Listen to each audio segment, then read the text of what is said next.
Hello and welcome to the Gyan galaxy. दोस्तों, आज हम लोग आनुवांशिकी पढ़ेंगे। आनुवांशिक जिसे हम लोग इंग्लिश में जेनेटिक्स बोलते हैं। तो जेनेटिक्स आज हम लोग पढ़ेंगे और इसे अच्छी तरीके से समझेंगे। आइए शुरू करते हैं। हम लोगों ने देखा है कि धरती पे जितने भी तरह के जीव होते हैं वे सारे जीव धरती पे कुछ समय तक रहते हैं, यानी कि जितने भी जो जीव हैं वे सब नश्वर होते हैं। नश्वर का मतलब यह है कि कुछ दिनों तक धरती पे रहने के बाद, जिंदगी जीने के बाद सारे जीव जो होते हैं मर जाते हैं या मृत्यु उनकी हो जाती है। तो वे जीव जब मरते हैं तो मरने से पहले सारे जीव जो है अपने ही तरह के संतान की उत्पत्ति करते हैं, और जो लक्षण उस जीव में होता है वे सारे लक्षण जो है उनकी संतानों में चले जाते हैं। तो इन लक्षणों को हम लोग क्या कहते हैं, आइए हम लोग इसे समझते हैं। पहली चीज है, पीढ़ी दर पीढ़ी संचालित होने वाले जैविक लक्षण को हम लोग आनुवांशिक लक्षण कहते हैं। आनुवांशिक लक्षण उन लक्षणों को कहते हैं जो कि एक पीढ़ी से लेकर के अगले पीढ़ी में संचालित होते हैं। जैसे एक लक्षण है लंबाई का लक्षण। जैसे मान लीजिए कि एक मटर का पौधा है और ये मटर का पौधा लंबा होता है, इसकी लंबाई जो होती है 5 फुट होती है। तो इस मटर के पौधे से जो मटर बनेगा वो भी लंबा ही बनेगा, यानी कि उसका जो लंबाई होगी उस पौधे की, उसकी भी लंबाई 5 फीट या 4 फीट 5 फीट ही होगी, क्योंकि इसके जो फादर हैं उनकी लंबाई 5 फीट थी। तो ऐसे लक्षण जो कि एक पीढ़ी से दूसरे पीढ़ी में संचालित होते हैं, उन लक्षणों को हम लोग आनुवांशिक लक्षण या हेरेडिटरी कैरेक्टर कहते हैं। अब हम लोग समझते हैं आनुवांशिकी। आनुवांशिकी या जेनेटिक्स क्या है। तो जेनेटिक्स, चूंकि आज हम लोगों का टॉपिक है जेनेटिक्स, इसलिए इस जेनेटिक्स को हमें समझना पड़ेगा। पहली चीज ये है कि जेनेटिक्स एक विज्ञान है। जेनेटिक्स विज्ञान है जिसमें हम लोग आनुवंशिक लक्षणों के पीढ़ी दर पीढ़ी संचरण होने की जो विधियां होती हैं उन विधियों का अध्ययन करते हैं। तो वह विज्ञान जिसमें हम लोग आनुवंशिक लक्षणों के पीढ़ी दर पीढ़ी संचरित होने की विधियों का अध्ययन करते हैं, उसे हम लोग आनुवंशिकी या जेनेटिक्स कहते हैं। अब हम लोग समझते हैं कि सबसे पहले आनुवंशिकता की जानकारी किसने दी थी। तो सबसे पहले आनुवंशिकता की जानकारी देने वाले जो वैज्ञानिक थे वे थे Gregor John Mendel. Gregor John Mendel ने सबसे पहले इस आनुवंशिकता की जानकारी दी थी, और उन्होंने ये बताया था कि जो ये लक्षण होते हैं जीवों के, जो जैविक लक्षण होते हैं वे एक पीढ़ी से दूसरे पीढ़ी में ट्रांसफर होते रहते हैं या एक पीढ़ी से दूसरे पीढ़ी में जाते रहते हैं। तो जो ग्रेगर जॉन मेंडल जो थे वे ऑस्ट्रिया के रहने वाले थे, और वे एक पादरी थे। और ये इनके पास में, घर के पास में एक छोटी सी बगिया थी जिसमें उन्होंने एक मटर के पौधे पे प्रयोग करना शुरू किया था। तो ये जो चित्र आप लोग यहाँ पे देख रहे हैं ये मेंडल का चित्र है, यानी कि ग्रेगर जॉन मेंडल का चित्र है। और यहाँ पे ये जो पौधा दिखाई पड़ रहा है ये मटर का पौधा है। तो ये मटर का पौधा जिस पर कि उन्होंने अपने प्रयोग किए थे, और प्रयोग करने के बाद उन्होंने कुछ नियम दिए थे, कुछ सिद्धांत दिए थे, जिसे हम लोग मेंडल के नियम या मेंडल के आनुवंशिकता के सिद्धांत के नाम से जानते हैं। तो सबसे पहले ग्रेगर जॉन मेंडल ने ही आनुवंशिकता की जानकारी दी थी, इसीलिए हम लोग ग्रेगर जॉन मेंडल को आनुवंशिकता का पिता या फादर ऑफ जेनेटिक्स कहते हैं। तो फादर ऑफ जेनेटिक्स हम लोग कहते हैं ग्रेगर जॉन मेंडल को, जो कि ऑस्ट्रिया के रहने वाले थे और एक पादरी थे। ये अपने बागीचे में जब टहलते थे, क्योंकि ये किसान घर के थे, इनके पिता किसान थे और काफ़ी गरीब थे, तो वो अपने घर के पास में जो खेत था उसमें खेती करते थे। तो खेती के समय में ही इन्होंने जब देखा था तो बहुत सारी चीज़ें वो अपने पिता से पूछते थे, लेकिन उन्हें पूरी जानकारी मिल नहीं पाती थी। इसके बाद जब ये बड़े हुए तो इन्होंने प्रयोग करना शुरू किया। वे उनके दिमाग में ये होता था कि अगर मैं लाल फूल वाले मटर को अगर बोता हूँ तो इसमें कभी कभार नीला या बैगनी फूल क्यों दिखाई पड़ते हैं। ये भी दिमाग में इनकी बातें आती थी कि कभी कभार जब मैं लंबे पौधे को बोता हूँ तो उसमें कुछ बौने पौधे क्यों दिखाई पड़ते हैं। ऐसी तरह तरह के क्वेश्चन जो है इनके दिमाग में चलते रहते थे। तो इसी का उन्होंने प्रयोग किया और प्रयोग करने के बाद कुछ नियम या सिद्धांत उन्होंने दिया था। आइए हम लोग आगे समझते हैं। जेनेटिक्स। तो जो जेनेटिक्स शब्द है, जेनेटिक्स शब्द का सबसे पहले प्रयोग किसने किया था? तो वे वैज्ञानिक थे डब्ल्यू वाटसन। डब्ल्यू वाटसन ने सबसे पहले जेनेटिक शब्द का प्रयोग किया था और इन्होंने सन 1905 ईस्वी में इस शब्द का प्रयोग किया था। तो 1905 के समय मेंडल नहीं थे, उससे पहले मेंडल ने ही इस आनुवंशिकता के बहुत सारे सिद्धांत की खोज किए थे। सन 1884 के आसपास उनकी मृत्यु हो गई थी और उनकी खोजों को अभी उतनी प्रसिद्धि मिल नहीं पाई थी, यानी कि कोई वैज्ञानिक उन खोजों को अच्छी तरीके से समझ नहीं पाया था जो कि खोज मेंडल ने किया था। उन्होंने कुछ वैज्ञानिकों ने जो कि यूरोप के रहने वाले थे, उन्होंने मेंडल के प्रयोगों को देखा और अच्छी तरीके से समझा और समझने के बाद जब उन्होंने इस प्रयोग को सिद्ध करके देखा तब जाकर के पूरी दुनिया को उन्होंने बताया कि 16 साल पहले जो है मेंडल ने बहुत ही अच्छा प्रयोग किया और ऐसा प्रयोग जो है आज तक किसी वैज्ञानिक ने किया नहीं था। और तब जाकर के मेंडल के नियमों को प्रसिद्धि मिली थी। उसी के बाद ये जो जेनेटिक्स शब्द आया था ये वाटसन के द्वारा आया था। अब हम लोग समझते हैं कि जीन शब्द का प्रयोग सबसे पहले किसने किया है। तो जीन शब्द का प्रयोग 1989 ईस्वी में जोहानसन ने किया था, यानी कि मेंडल के मरने के 100 सालों के बाद जीन शब्द की उत्पत्ति हुई। यानी कि जीन शब्द को सबसे पहले जोहानसन ने सन 1989 ईस्वी में प्रयोग में लाया था। तो यहाँ पे दो शब्द हैं, एक शब्द है जेनेटिक्स और एक शब्द है जीन। तो दोनों शब्द जो है लगभग में मिलते जुलते हैं और इनके जो इन शब्दों को प्रयोग करने वाले जो वैज्ञानिक हैं उनके नाम भी थोड़ा थोड़ा मिलते जुलते हैं। जैसे यहाँ पे जेनेटिक्स है और यहाँ पे जीन है, यहाँ पे वाटसन है, वहाँ पे जोहानसन है। तो इसमें थोड़ा सा कन्फ्यूजन होता है। तो इस कन्फ्यूजन को हम लोग सिर्फ इस ट्रिक से याद कर सकते हैं। जैसे मान लीजिए कि यहाँ पे जेनेटिक्स है तो जेनेटिक्स में ट है और वाटसन में भी ट है। तो जेनेटिक्स को किसने दिया था? तो वाटसन ने दिया था, बस हमें ये याद रखना है। बाकी जीन का हम लोग जोहानसन से मिला सकते हैं। तो ये क्वेश्चन अक्सर परीक्षाओं में पूछता है और अक्सर ये जो कंफ्यूजन की स्थिति है वो उसी समय उत्पन्न हो जाती है, क्योंकि ये जो दोनों नाम हैं या जो दो वैज्ञानिक हैं दोनों का नाम जो है लगभग में सेम है और थोड़ा सा कंफ्यूजन पैदा कर देता है। तो इसे हम लोगों को ध्यान में रखना है। अब हम लोग देखते हैं दो लक्षण होते हैं, एक है फिनोटाइप, यहाँ पे हमने लिखा है फिनोटाइप, और एक है जीनोटाइप। तो जीनोटाइप और फिनोटाइप क्या है? तो जैसे मान लीजिए कि कोई एक जीव है और इस जीव का जो बाहरी से जो लक्षण होता है कि ये जीव जो है गोल है या इस जीव का रंग जो है लाल है, तो ये जो लक्षण जो है बाहर से दिखाई देते हैं तो इसे हम लोग फिनोटाइप कहते हैं।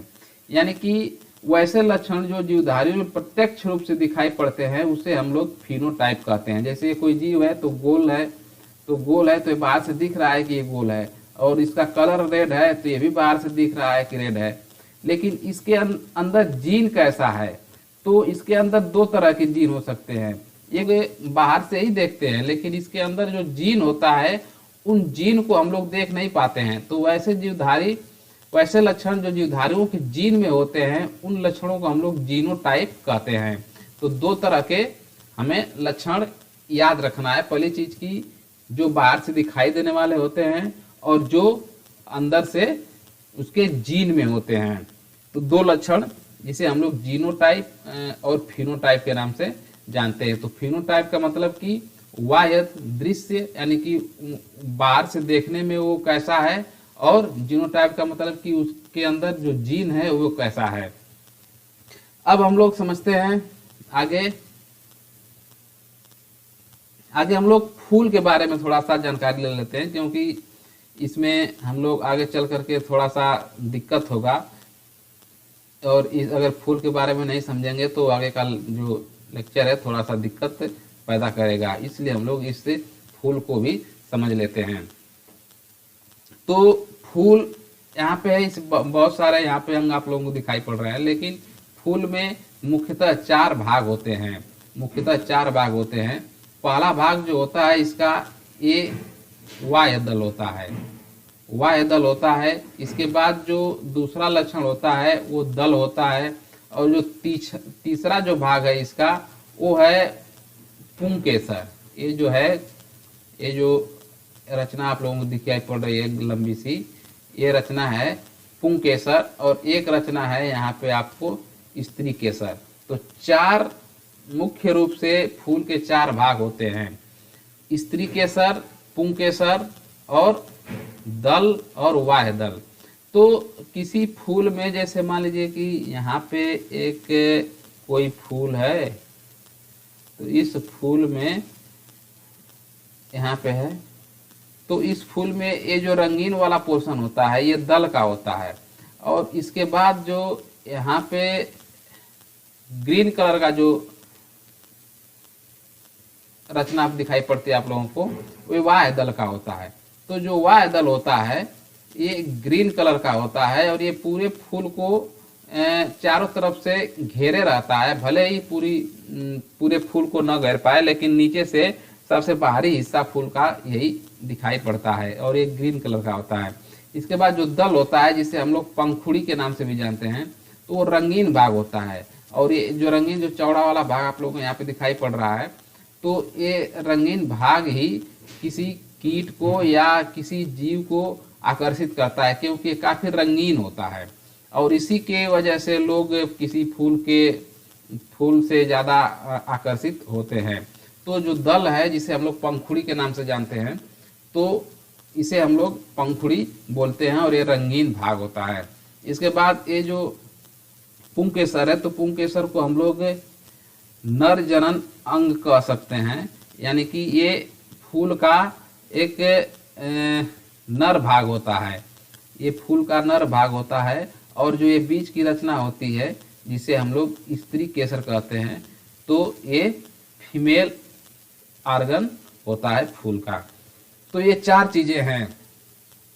अब इस स्त्री केसर का जो कि फीमेल रचना है, इस फीमेल रचना को यहाँ पे एक ऊपर का हिस्सा जो दिख रहा आप लोगों को गोल सी रचना जो दिखाई पड़ रही है, ये रचना है वर्तिकाग्र। इसे हम लोग वर्तिकाग्र के नाम से भी जानते हैं। इसकी जो ये लंबी सी जो डंठल दिखाई पड़ रही है, इसे हम लोग वर्तिका कहते हैं। और बीच वाला जो ये चौड़ा वाला भाग है, ये जो चौड़ा वाला भाग है, इसे हम लोग अंडाशय के नाम से जानते हैं। और जो ये गोल सी रचना है, इस गोल सी रचना को हम लोग जायांग के नाम से जानते हैं। तो तीन चार रचना तो सिर्फ इसी स्त्री केसर में ही है, लेकिन इन सारे अंग को कोई विशेष जरूरी नहीं है हम लोगों को जानना, क्योंकि हम लोगों को जीके के लिए पढ़ना है। तो जीके में सिर्फ हमें ये स्त्री केसर समझ गए, पुंग केसर समझ गए, दल समझ गए और बाह्य दल समझ गए। तो ये चार चीजें ही जानना आवश्यक होता है। अब हम लोग यहाँ पे समझते हैं पोलिनेशन, यानी कि परागण। परागण किसे कहते हैं? तो परागण दो तरह का होता है। तो परागण जो होता है दो तरह का होता है, एक स्वपरागण और एक पर परागण। तो स्वपरागण के अंतर्गत हम लोग समझेंगे कि क्या घटना होती है जिसे हम लोग इसे स्वपरागण कहते हैं, और पर परागण में क्या होता है इसे भी हम लोग समझ लेते हैं। तो यहाँ पे जो चित्र दिया हुआ है ये है स्वपरागण का, सेल्फ पोलिनेशन। तो सेल्फ पोलिनेशन में क्या होता है कि ये जो रचना हमने यहाँ पे बताया आप लोगों को कि ये नर जनन अंग है, तो जो नर भाग होता है इसमें इसे पुंकेसर कहते हैं, और इसमें पराग कण होते हैं। ये पराग कोष होता है जो गोल से रचना है पराग को, इसमें पराग कण होता है। तो पराग कण बहुत छोटी छोटी रचनाएं होती हैं, और ये पराग कण निकल करके आता है और उड़ते हुए या फिर किसी जीव के साथ, जैसे मक्खी वगैरह या मच्छर वगैरह के पैरों में फंस करके वो उड़ते हुए वो चला जाता है ये इस भाग पे, यहाँ पे वर्तिका के जगह पे। तो यहाँ से परागकण निकल करके जब यहाँ पे आता है तो इसे ही हम लोग परागण कहते हैं। तो ये परागण दो तरह से होता है, जैसे मान लीजिए यहाँ पे जो देख रहे हैं आप लोग फिगर, ये स्वपरागण है। तो स्वपरागण में जो फूल है, फूल का जो नर भाग है, इस नर भाग से परागण निकलता है और उसी फूल के मादा भाग में या उसी फूल का जो वर्तिकाग्र होता है उसी वर्तिकाग्र पे पहुंच जाता है। तो इसे हम लोग स्वपरागण कहते हैं। यानी कि फूल जो है अपना ही फूल होता है वो, और अपने ही उसके उस फूल के अपने ही अंग होते हैं, और उसी अंग से वो परागण निकल करके उसी फूल के वर्तिकाग्र पे पहुंचते हैं और परागण की क्रिया संपन्न होती है। तो इसे हम लोग स्वपरागण कहते हैं। यहाँ पे दिया है पर परागण। पर परागण में क्या होता है कि पर का मतलब दूसरा होता है, तो यहाँ पे किसी दूसरे फूल का परागण निकलता है और किसी दूसरे फूल के स्त्री केसर पे या उसके वर्तिकाग्र पे पहुंचता है। देखिए यहाँ पे एक फूले है, दूसरा फूले है, इस फूल से पुंकेसर से यहाँ पे परागण निकल रहा है और ये निकल करके दूसरे फूल के इस वर्तिकाग्र पे पहुंचता है। तो इस क्रिया को हम लोग कहते हैं पर परागण। तो यहाँ पे दो तरह के परागण हम लोगों ने पढ़ा, स्वपरागण और पर परागण। अब हम लोग आगे देखते हैं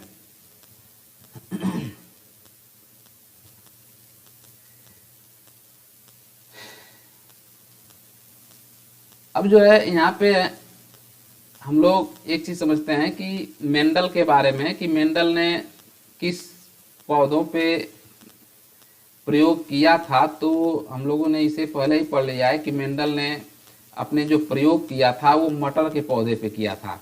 तो इतना याद रखना है, काफ़ी इम्पोर्टेंट है कि मेंडल ने किस पौधे पे अपना प्रयोग किया था। तो मटर का पौधा पे प्रयोग किया था। तो मटर के पौधे पे प्रयोग उसने क्यों किया था, तो ये भी कभी कभार पूछा जा सकता है।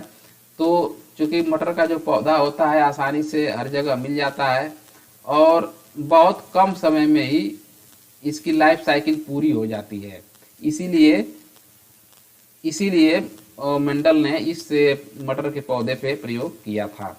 अब मेंडल द्वारा पहले एक जोड़ा और बाद में दो जोड़े विपरीत गुणों की वंशागति का अध्ययन किया गया था।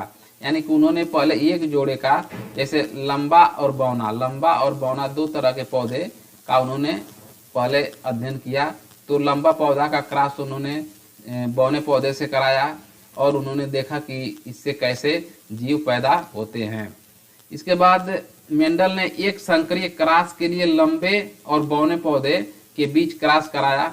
यानी कि वही जो एक जोड़ा है, जो यहाँ पे हम लोगों ने पढ़ा है कि एक जोड़े जो लक्षण है यहाँ पे, तो लंबे पौधे जो टी जिसे हम लोग, जैसे मान लीजिए कि किसी भी जीव में किसी भी लक्षण को प्रदर्शित करने के लिए दो जीन होते हैं। जैसे लंबाई को प्रदर्शित करने के लिए दो जीन होते हैं, टी और टी। अगर लंबा पौधा है तो उसके अंतर्गत दो जीन होंगे, अगर बौना पौधा है तो उसके अंतर्गत भी दो जीन हो गए। जैसे यहाँ स्मॉल टी है, यहाँ पे भी स्मॉल टी है। तो दो जीन होते हैं किसी भी लक्षण को प्रदर्शित करने के लिए। लंबाई को प्रदर्शित करने के लिए ये दो जीन हो गए।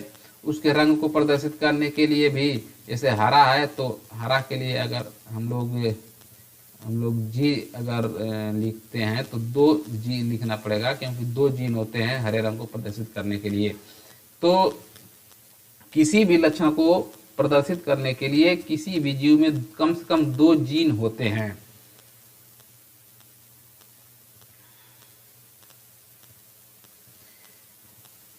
जब मेंडल ने एक संकरीय क्रॉस कराया, एक संकरीय का मतलब कि एक जो लक्षण है उसको लेकर के जब उन्होंने क्रॉस कराया था, तो जो F1 पीढ़ी है यानी कि जो पहली पीढ़ी आएगी उस पीढ़ी में सभी पौधे संकर व लंबे प्राप्त हुए। यानी कि मेंडल ने 2 तरह के पौधों को क्रॉस कराया था। जो क्रॉस उन्होंने एक संकरीय क्रॉस में कराया था तो उसमें 2 तरह के पौधे थे, एक लंबा पौधा था और दूसरा पौधा जो था वो बौना था। तो लंबा और बौना पौधों में क्रॉस कराया, तो क्रॉस कराने के बाद पहली पीढ़ी में देखा कि उन पौधों से लंबे और बौने पौधों से जो पौधे प्राप्त हुए या जो संतान की उत्पत्ति हुई, वो सभी पौधे जो थे वो सब संकर और लंबे पौधे थे। यानी कि वे सभी जो पौधे बनेंगे इन 2 पौधों से, लंबे और बौने पौधों से, अगर हम लोग इन दोनों का आपस में क्रॉस कराते हैं, इसके जो परागकण है उसको अगर इस पे भेजा जाता है या इसके परागकण को इस पौधे के परागकण वर्तिकाग्र पर भेजा जाता है, तो इससे जो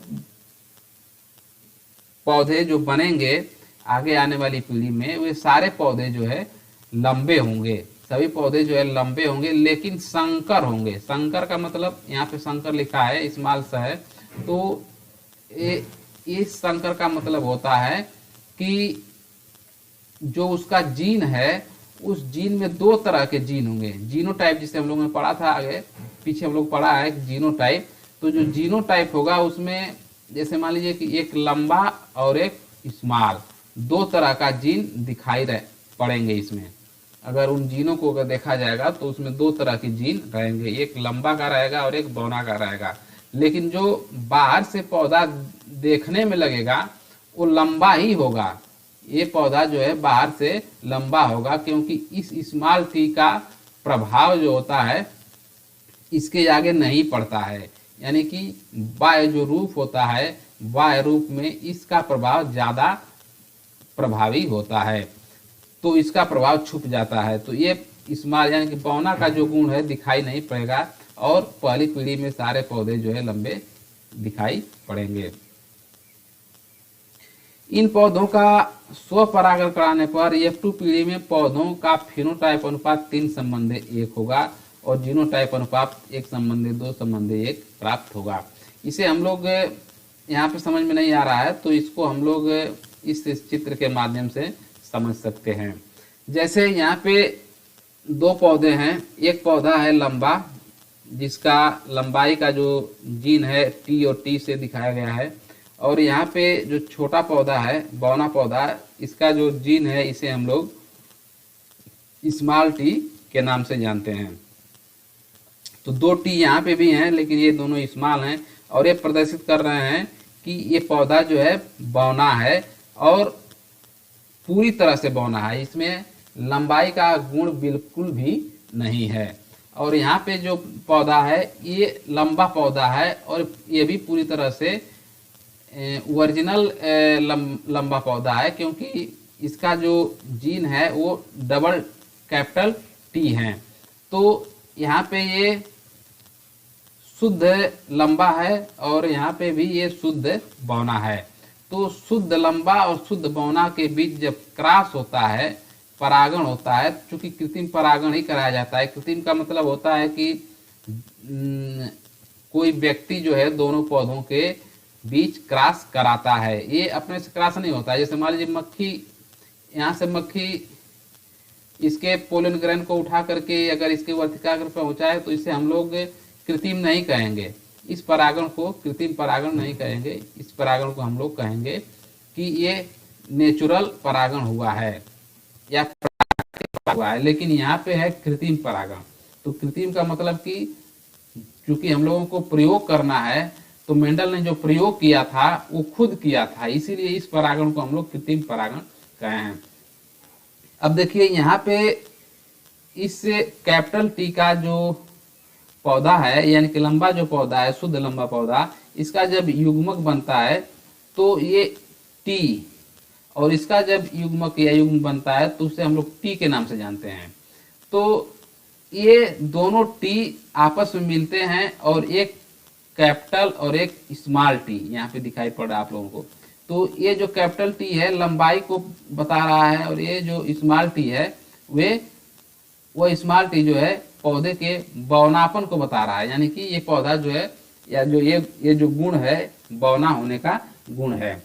तो पहली पीढ़ी में जो पौधे प्राप्त होते हैं उसका जो जीनोटाइप होता है वो दोनों का होता है, यानी कि एक लंबा पौधा का रहेगा और एक बौने पौधे का रहेगा। जीनोटाइप दोनों तरह के जीन इसमें पाए जाते हैं, लंबाई का भी जीन रहेगा और इसके बौनापन का भी जीन रहेगा।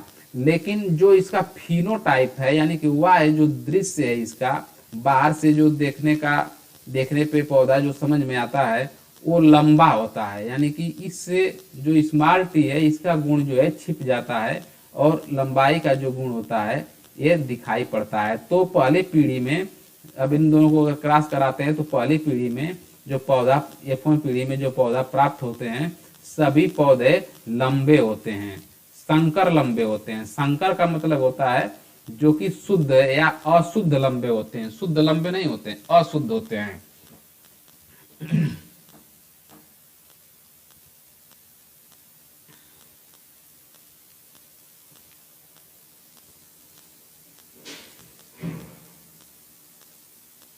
अब जो है हम लोग अगर इस पौधे का अशुद्ध जो लंबा है, इसे शुद्ध लंबा नहीं कहेंगे, अगर अशुद्ध लंबे पौधे का अगर हम लोग क्रॉस कराते हैं तो यहाँ से जो पौधे बनेंगे वे 25% बनेंगे, शुद्ध लंबे रहेंगे।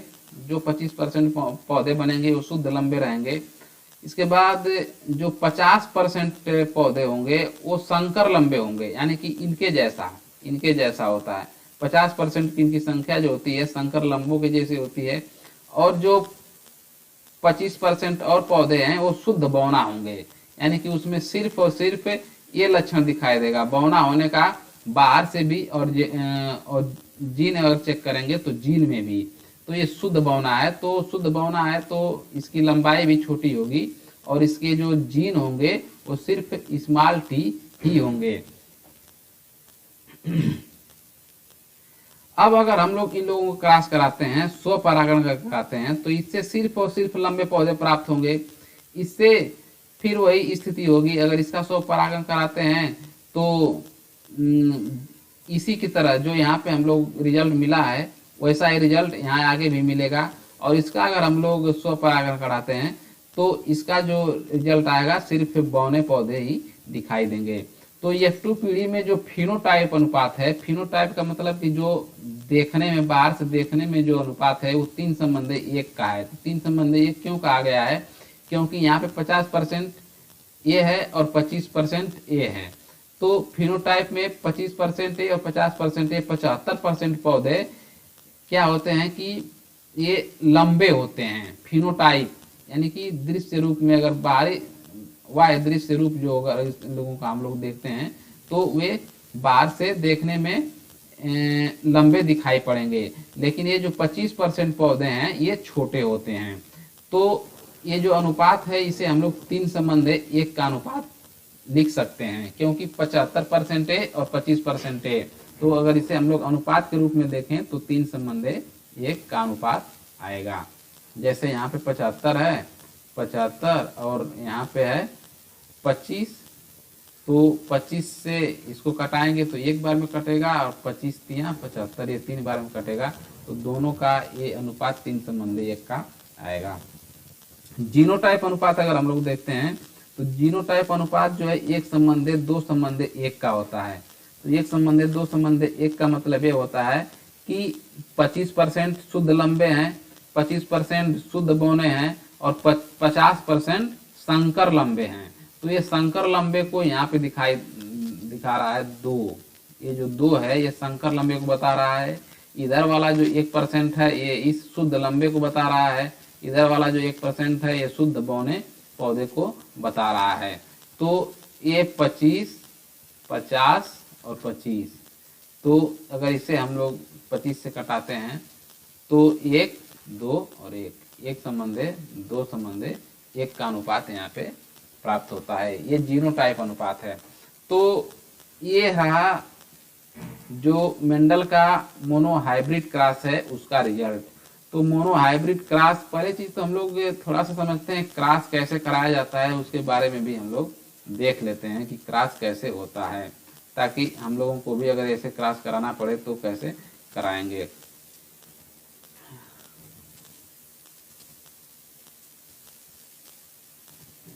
देखिए यहाँ पे जिन पौधों के बीच क्रॉस कराना होता है वहाँ पे उनका जो जीनोटाइप होता है उसे हम लोग लिख लेते हैं। जैसे यहाँ पे टी है तो टी और टी 2 बार लिखेंगे, 2 टी, क्योंकि किसी भी लक्षण को 2 जीन नियंत्रित करते हैं तो उसे हम लोगों दोनों जीनों को लिखना है। यहाँ पे स्मॉल टी और स्मॉल टी लिखना है। अब हम लोगों को जब क्रॉस कराना है तो इनसे जो युग्मक बनेंगे उसको भी लिखेंगे। यहाँ से जो युग्मक बनेंगे, यहाँ से एक बनता है टी और एक, ये दोनों युग्मक जो होते हैं अलग अलग हो जाते हैं। यहाँ से जो युग्मक बनेंगे, एक में स्मॉल टी है और यहाँ पे भी एक स्मॉल टी है।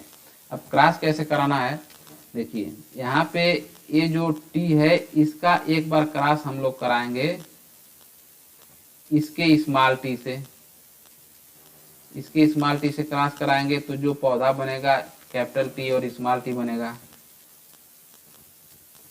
अब जो है इसी का क्रॉस एक बार कराएंगे हम लोग इस जीन से, तो यहाँ पे जो पौधा बनेगा कैपिटल टी और स्मॉल टी बनेगा। अब जो है देखिए ये इस जीन का इन दोनों से हम लोगों ने क्रॉस करा लिया। अब इस जीन का इन दोनों से क्रॉस कराएंगे तो इसका क्रॉस कराएंगे इससे, तो यहाँ पे भी वही बात कैपिटल टी और स्मॉल टी। और अगर हम लोग इसका क्रॉस फिर इससे कराते हैं इस जीन से, यही बाकी है, तो इसका जो क्रॉस होगा तो इससे जो जीन बनते हैं या जो पौधा बनेगा एक कैपिटल टी और एक स्मॉल टी। यानी कि यहाँ पे जितने भी पौधे बन रहे हैं उन सभी में जो जीन है सेम है, यानी कि सभी में कैपिटल टी और स्मॉल टी है। यानी कि ये जो पौधा होगा तो ये सारे पौधे जो होते हैं ये लंबे होंगे, क्योंकि इसमें एक कैपिटल टी है और इसी कैपिटल टी की वजह से ये अपना प्रभाव ज्यादा दिखाता है। तो लंबाई का प्रभाव बौनेपन से ज्यादा होता है, तो ये सारे पौधे जो होते हैं लंबे दिखाई देंगे। अब हम लोग एक बार इनका स्वपरागण कराते हैं। जैसे इस बार हम लोग देखते हैं कि इस कैपिटल टी स्मॉल टी वाला अगर पौधा है और इसका अगर हम लोग परागण कैपिटल टी और स्मॉल टी वाले से करते हैं तो कैसे पौधे या फिर क्रॉस कैसे होता है, आइए इसे हम लोग भी। तो यहाँ पे हम लोगों ने कैपिटल टी और स्मॉल टी को अब हम लोग देखेंगे। कैपिटल टी और स्मॉल टी का जो पौधा है इसमें जब युग्म बनेंगे तो एक बनेगा कैपिटल टी और दूसरा जो युग्म बनेगा वो है स्मॉल टी।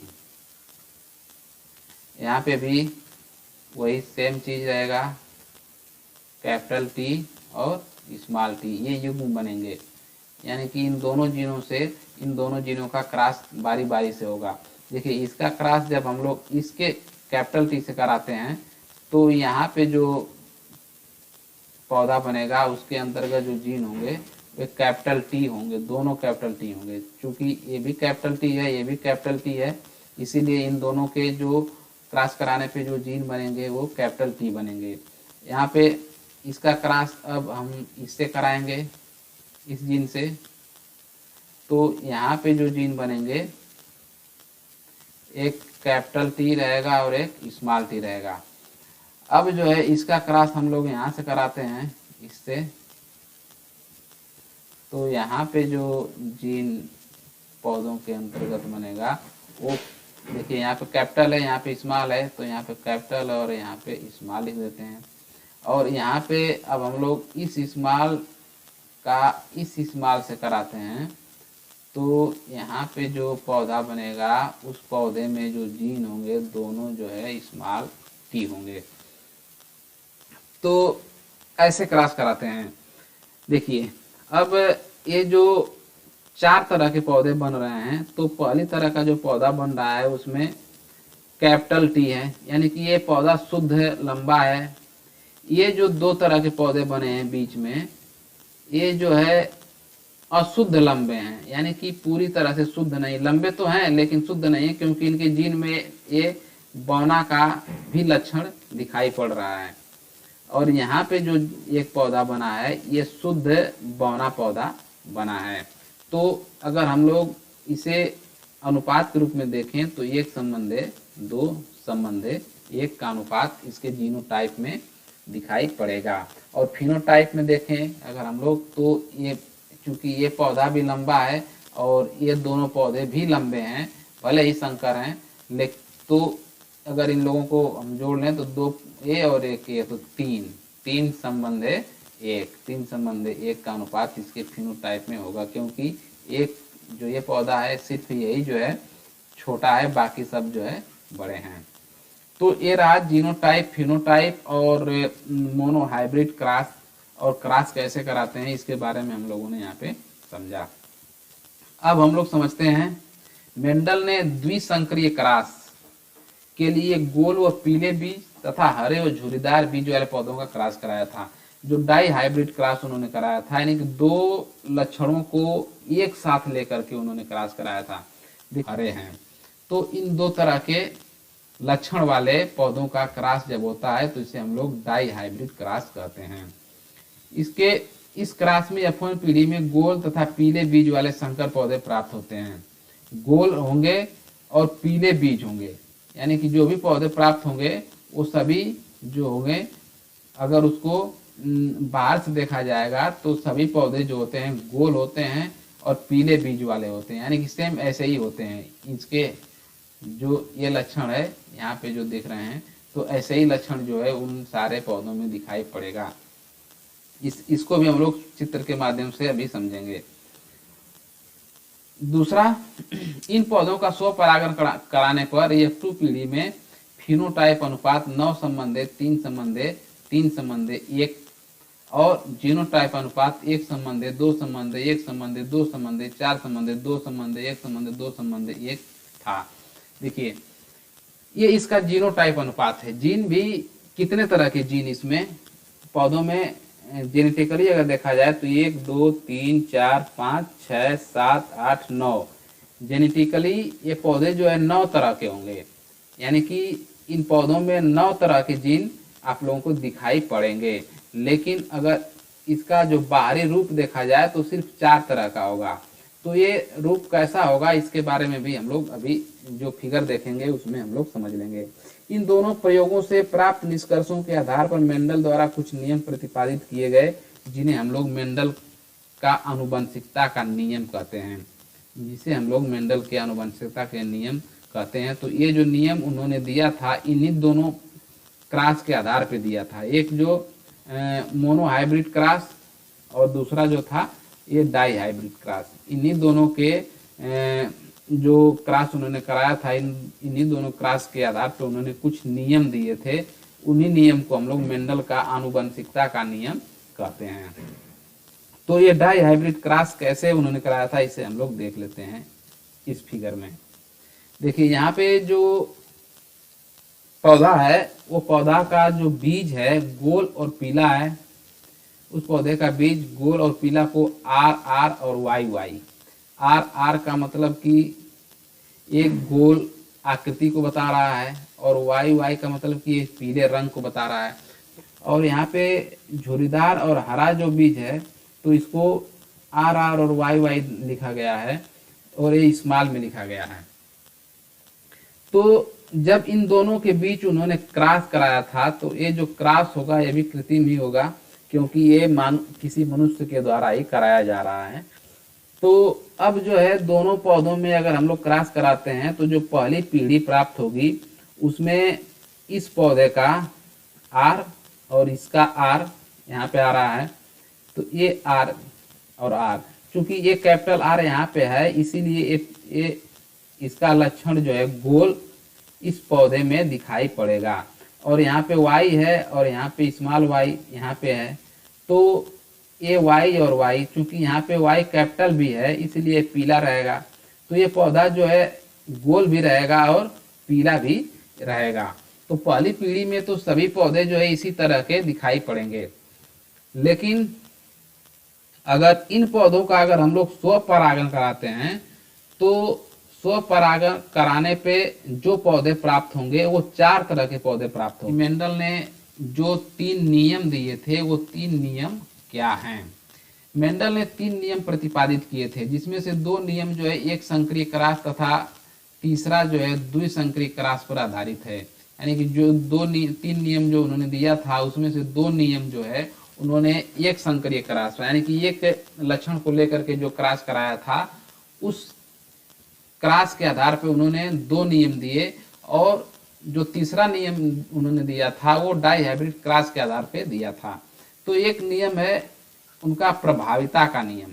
तो प्रभाविता का जो नियम है इसमें एक जोड़ा विपरीत गुणों वाले शुद्ध माता पिता में क्रॉस कराने से प्रथम पीढ़ी में प्रभावी गुण दिखाई देते हैं, जबकि यह प्रभावी गुण छिप जाते हैं परंतु उसके जीन में उपस्थित रहते हैं। ये नियम उन्होंने बताया था प्रभाविता का नियम। जैसे हम लोगों ने यहाँ पे देखा था कि कैपिटल टी का जब हम लोग क्रॉस स्मॉल टी और स्मॉल टी से कराते हैं तो पहली पीढ़ी में जो पौधे बनते हैं अक्सर कैपिटल टी और स्मॉल टी ही होते हैं, सारे पौधे कैपिटल टी स्मॉल टी होते हैं। तो ये यहाँ पे जो लक्षण दिखाई देता है पौधों में वो सिर्फ इसका प्रभाव पड़ता है, इस कैपिटल टी का प्रभाव पड़ता है, क्योंकि प्रभाविता का नियम ये कहता है कि जो लक्षण प्रभावी होगा उसी का लक्षण जो है उसके पीढ़ी में दिखाई पड़ेगा। अगर उसके साथ अगर एक जीन है प्रभाविता का तो जीन जो है प्रभावी लक्षण को ही दिखाएगा। देखिए यहाँ पे दोनों जीन है, कैपिटल भी है और स्मॉल भी है, तो यहाँ पे लंबाई का भी जीन है और यहाँ पे बौने का भी जीन है। तो बौना का जो जीन है वो छिप जाता है और लंबाई का जो जीन है वो पौधों में दिखाई पड़ता है। इसीलिए जो पौधा यहाँ पे बनेगा इन दोनों जीनों के रहते हुए भी जो पौधा अगर बाहर से दिखाई देगा तो वो लंबा ही दिखाई देगा, क्योंकि इसके अंतर्गत एक जीन है लंबाई का और ये जीन प्रभावी जीन है। अब हम लोग समझते हैं पृथक्करण का नियम। तो जो पृथक्करण का नियम है, पृथक्करण का नियम ये कहता है कि लक्षण कारकों या जीन के जोड़े युग्म बनाते समय अलग हो जाते हैं, इनमें कोई एक कारक किसी एक युग्मक में पहुंचता है, यह नियम युग्मकों की शुद्धता का नियम भी कहते हैं। जैसे हम लोगों ने अभी देखा था, जैसे हम क्रॉस हम लोगों ने कराया था, तो क्रॉस के समय हम लोगों ने देखा कि जब पौधे जो है क्रॉस करने से पहले जब युग्म बनाते हैं तो युग्म बनाते समय वे जो जीन के जो जोड़े होते हैं वे अलग हो जाते हैं। जैसे हम लोगों ने यहाँ पे देखा था कि एक कैपिटल टी है और एक स्मॉल टी है, यहाँ पे कैपिटल टी है और स्मॉल टी है। जब इन दोनों में जब क्रॉस होता है तो जब इसका युग्म बनता है तो एक कैपिटल टी ये अलग हो गया और एक स्मॉल टी ये अलग हो गया। यहाँ पे भी एक कैपिटल टी अलग हो गया और ये स्मॉल टी जो है अलग हो गया। अब ये बारी बारी से चारों युग्म जो है अलग अलग हो गए हैं और ये किसी के भी साथ में क्रॉस कर सकते हैं। तो इसका क्रॉस इससे होगा, इसका क्रॉस इससे हो सकता है, इससे हो सकता है, और इसका क्रॉस इससे या इससे किसी से भी हो सकता है। तो ये युग्मकों के शुद्धता का नियम है, यानी कि जब युग्मक बनते हैं क्रॉस होने से पहले तो ये पूरी तरह से स्वतंत्र होते हैं और किसी भी लक्षण से वो क्रॉस कर सकते हैं। तीसरा जो नियम था उन्होंने दिया था वो स्वतंत्र अपविहुवन का नियम दिया था। जब 2 जोड़ी विपरीत लक्षणों वाले पौधों का आपस में क्रॉस कराया जाता है तो दोनों लक्षण स्वतंत्र रूप से पृथक होते हैं, एक लक्षण की वंशागति से दूसरे पर प्रभाव नहीं पड़ता है। यानी कि अगर 2 जोड़ी विपरीत लक्षण वाले पौधों में जब क्रॉस कराया जाता है तो दोनों लक्षण जो है स्वतंत्र रूप से अलग अलग हो जाते हैं। यानी गोल और पीला अगर बीज है किसी पौधे में तो उस गोल और पीला बीज वाले पौधे का जब हम लोग हरे और झुर्रीदार बीज वाले पौधे से क्रॉस कराते हैं तो गोल और पीला, चूंकि वो एक साथ हैं लेकिन फिर भी ये जो है अलग हो जाते हैं।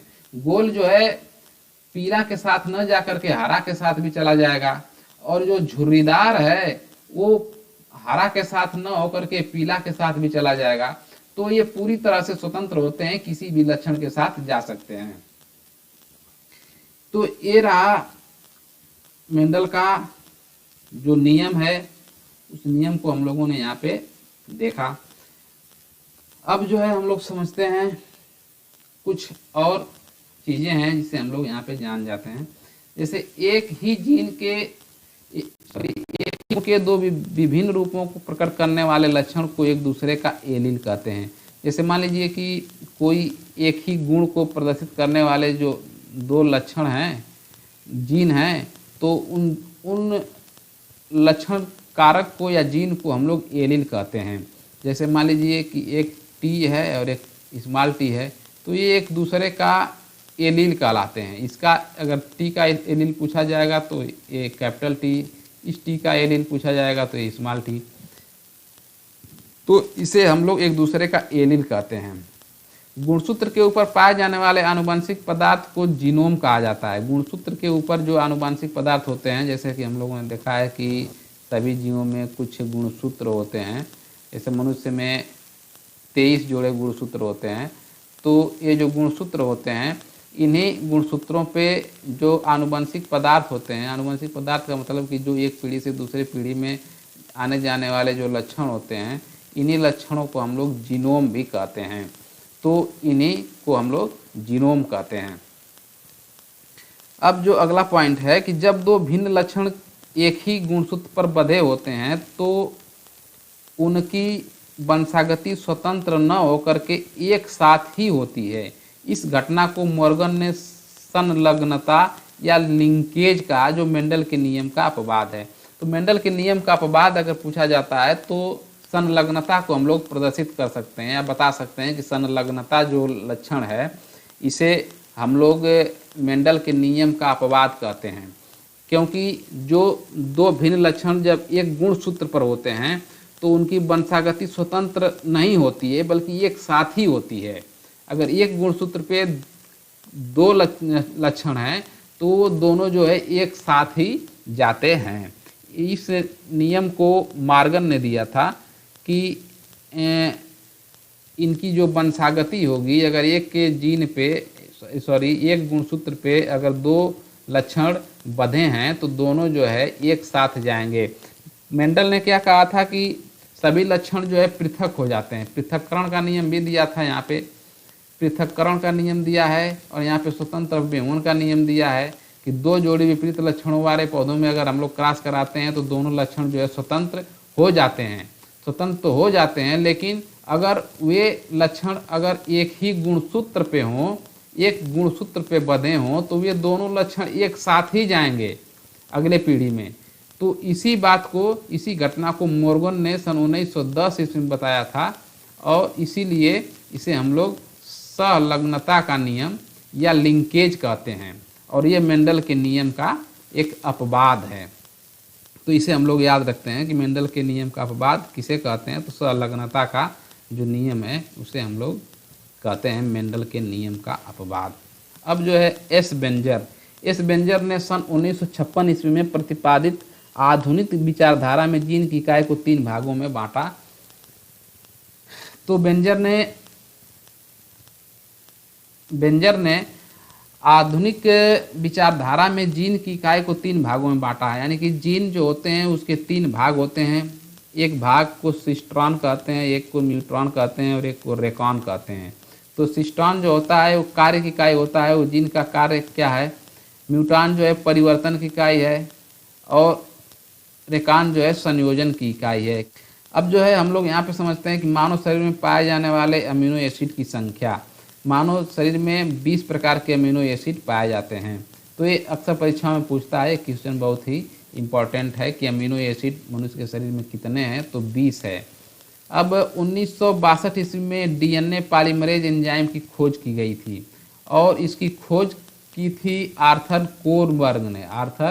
कोनबर्ग ने। डीएनए पॉलीमरेज एंजाइम की खोज की थी और इसकी सहायता से डीएनए का संश्लेषण होता है। यानी कि डीएनए पॉलीमरेज एंजाइम की सहायता से ही डीएनए का संश्लेषण किया जा सकता है। ये एक एंजाइम है और इसका अगर डीएनए का संश्लेषण करना है, डीएनए को बनाना है, तो इससे डीएनए पॉलीमरेज एंजाइम की सहायता से ही डीएनए को बनाया जा सकता है। अब जो है मानव शरीर में कुल 23 जोड़े या 46 गुणसूत्र होते हैं। तो मानव शरीर में 23 जोड़े, हमने पहले ही बताया है कि मनुष्य के शरीर में कुल 46 गुणसूत्र होते हैं। जितने भी तरह के जीव हैं धरती पे, उनमें जो गुणसूत्रों की संख्या है अलग अलग होती है और मनुष्यों में जो गुणसूत्र की संख्या होती है वो 46 होती है। और 46 जिसे हम लोग 23 जोड़ा भी कह सकते हैं। तो 23 जोड़ा या 46 गुणसूत्र, अगर एक क्वेश्चन परीक्षा में पूछा जा सकता है तो इसके 2 आंसर हो जाएंगे। अगर आंसर में लिखा है कि 46 गुणसूत्र होते हैं मनुष्य में तो ये भी सही है। अगर ये लिखा है कि 23 जोड़े होते हैं गुणसूत्र तो ये भी सही है। तो मनुष्य के शरीर में कुल 23 जोड़े या 46 गुणसूत्र होते हैं और इसमें से जो पुरुष होते हैं, पुरुषों में और महिलाओं में दोनों में जो 22 जोड़े गुणसूत्र होते हैं ये तो सेम होते हैं। दोनों में जो 22 जोड़े का जो गुणसूत्र होता है वो सेम होता है। लेकिन जो 23वां गुणसूत्र होता है, अगर यहाँ पे ये मेल है तो मेल में 23वां जोड़ी का जो गुणसूत्र होता है तो एक एक्स और दूसरा जो होता है वाई होता है। और महिलाओं में अगर देखा जाए तो 23वां जो जोड़ी होता है वो भी इन 22 के समान ही होता है, यानी कि इसमें ये एक्स ही होता है। तो अंतर सिर्फ एक जीन का होता है। 46 गुणसूत्रों में अगर सिर्फ एक जीन बदल जाए और एक्स की जगह पे वाई आ जाए तो वो जो बच्चा होगा वो पुरुष होगा, और अगर ए एक्स ही रहे तो वो जो बच्चा होगा वो मादा होगा। तो एक जीन का ही अंतर होता है पूरे 23 जोड़ी जीनों में। अब जो है हम लोग समझते हैं प्रत्येक जोड़ी का एक गुणसूत्र अंडाणु के द्वारा माता से तथा दूसरा शुक्राणु के द्वारा पिता से प्राप्त होता है। जो प्रत्येक जोड़े यानी कि 23 जोड़े में जो एक जो जीन होगा हर जोड़े का, तो एक पिता से प्राप्त होगा और दूसरा जो है माता से प्राप्त होता है। अब जो है यहाँ से हम लोग देखते हैं शुक्र जनन किसे कहते हैं। तो शुक्र जनन पुरुषों के जनन कोशिकाओं में अर्धसूत्री विभाजन द्वारा 2 प्रकार के शुक्राणुओं का निर्माण होता है। आधे वैसे शुक्राणु बनते हैं जिसमें 23वीं जोड़ी का एक्स गुणसूत्र आता है अर्थात 22 + x, और आधे वैसे शुक्राणु बनते हैं जिसमें 23वीं जोड़ी का y गुणसूत्र आता है अर्थात 22 + y। तो ये शुक्र जनन है। तो ये जो शुक्र जनन है ये पुरुषों के जनन कोशिकाओं में अर्धसूत्री विभाजन के द्वारा बनता है। तो इसमें जो है 2 तरह के गुणसूत्र बन सकते हैं। पहला जो है 23 जोड़े हों तो 23 जोड़ी में 22 जोड़ी ये, और अगला जो जोड़ी होगा वो ये एक्स और वाई वाला हो सकता है, और नहीं तो एक्स और एक्स वाला ही हो सकता है। तो अगर ये होता है एक्स और एक्स वाला तो ये मादा को प्रदर्शित करेगा, और ये होता है तो ये इसके नर भाग को प्रदर्शित करेगा। अब हम लोग यहाँ पे देखते हैं कि स्त्रियों के अंडाणु में एक समान प्रकार के गुणसूत्र 22 + x तथा 22 + x पाए जाते हैं। स्त्रियों के अंडाणु में एक समान प्रकार के गुणसूत्र 22 + x तथा 22 + x पाए जाते हैं। इसका मतलब क्या है? तो हमने अभी बताया आप लोगों को जो 23 जोड़ी जो गुणसूत्र होते हैं उसमें 22 जोड़ी तो दोनों में बराबर होते हैं, एक जैसे होते हैं। पुरुषों में भी वही होते हैं और मादाओं में भी वही होते हैं। लेकिन जो 23वां जोड़ी होता है वो उसमें जो x और x की जो स्थिति होती है मादा में x और x होती है और पुरुषों में x और y होती है। अब हम लोग देखते हैं निषेचन किसे कहते हैं। तो निषेचन के दौरान यदि माता का अंडाणु पिता के यक्ष गुणसूत्र तथा शुक्राणु से मिलता है तो युग्मनज या जायगोट में 23वीं जोड़ी XX होगी और इससे बनने वाली संतान लड़की होगी। इसके विपरीत किसी अंडाणु में Y गुणसूत्र वाला शुक्राणु निषेचित होगा तो XY गुणसूत्र वाला युग्मनज या जायगोट बनेगा तो संतान लड़का होगा, जैसा कि मैंने पीछे ही बता दिया है। अब जो है लास्ट में एक पॉइंट लिखा हुआ है यहाँ पे कि अतः पुरुष का गुणसूत्र ही संतान में लिंग निर्धारण करता है। लोग जैसे किसी का बच्चा जब होता है तो मान लीजिए किसी महिला का बच्चा हो रहा है और बार बार उसकी लड़की हो रही है तो लोग कहते हैं कि इस महिला में ही कमी है, लेकिन ऐसा नहीं है, क्योंकि जो उसका Y गुणसूत्र होता है, Y गुणसूत्र ही पुरुष के गुण को प्रदर्शित करता है। तो ये जो Y गुणसूत्र है ये सिर्फ और सिर्फ पिता से मिलता है। अगर पिता से ये Y गुणसूत्र न मिले तो जो भी संतान होगा वो लड़की ही होगी। अगर पिता से अगर ये Y गुणसूत्र मिलता है तो होने वाला संतान जो होता है लड़का पैदा होगा।